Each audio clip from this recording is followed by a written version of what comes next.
Coba bayangin ya, ada satu masjid bersejarah dan di sanalah konfrontasi paling epik di akhir zaman ditakdirkan untuk terjadi. Nah, hari ini kita bakal bedah tuntas kisah pertarungan terakhir yang sangat menentukan itu. Pertanyaannya jadi begini, dari semua tempat di dunia, kenapa harus Masjid Amawi? Apa yang membuatnya begitu spesial, sampai ditakdirkan jadi panggung untuk peristiwa paling menentukan dalam sejarah manusia? Oke, kita mulai dari babak pertama. Kisah kita ini dimulai di tengah suasana yang benar-benar mencekam, sebuah pengepungan yang jadi penentu nasib kita semua. Jadi situasinya genting banget. Imam Mahdi dan pasukan pilihannya yang jumlahnya lebih dari 2.500 orang itu terkepung, terperangkap di dalam masjid. Sementara di luar, pasukan Dajjal udah mengepung dari segala penjuru, siap melancarkan serangan pamungkas. Tapi Masjid Amawi ini bukan sekedar tempat ibadah biasa. Ini tuh udah kayak benteng. Gerbang besinya luar biasa kokoh, hampir mustahil didobrak. Dindingnya tinggi banget, susah buat dipanjat. Belum lagi di atas sana, para mujahidin udah siaga, berjaga dengan senjata mereka. Ini adalah benteng pertahanan terakhir. Meskipun pertahanannya kelihatan kokoh banget, Dajjal dengan semua kesombongannya tetap percaya diri. Dia yakin besok pagi benteng ini pasti runtuh di tangannya. Ancaman ini bener-bener bikin suasana malam itu jadi makin tegang. Tapi begini, pertarungan yang sesungguhnya itu bukan soal batu dan senjata. Ini adalah pertarungan antara kekuatan gaib melawan sebuah benteng iman yang nggak kasat mata. Nah ini nih yang bikin penasaran kan?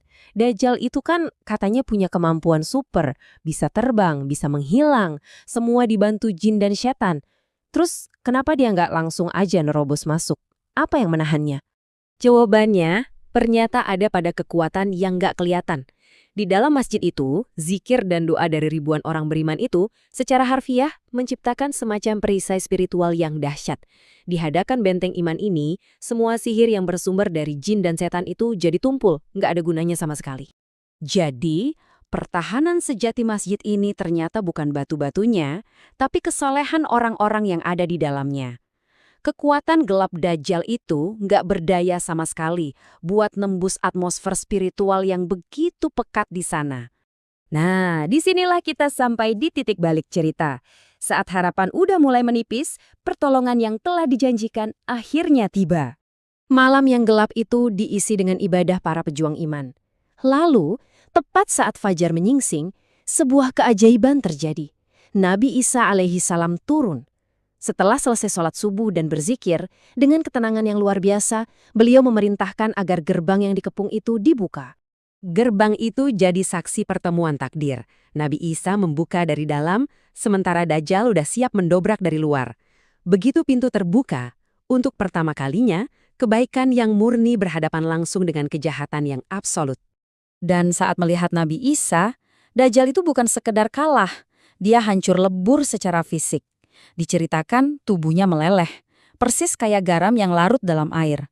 Bisa bayangin, kehadiran sang nabi aja udah cukup buat membuktikan betapa rapuhnya kekuatan Dajjal di hadapan kebenaran.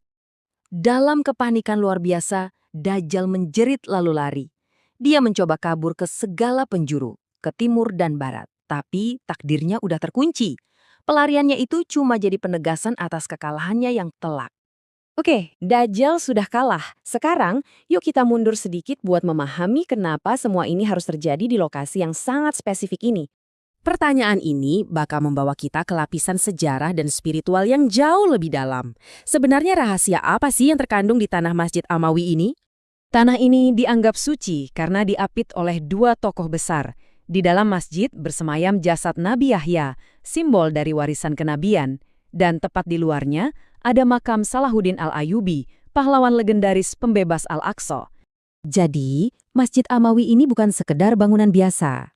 Ia adalah titik temu, tempat di mana nubuat akhir zaman, sejarah para nabi, dan semangat kepahlawanan Islam itu menyatu. Inilah yang menjadikannya panggung yang sempurna untuk peristiwa agung ini. Kisah epik ini meninggalkan satu pertanyaan penting buat kita renungkan bareng-bareng.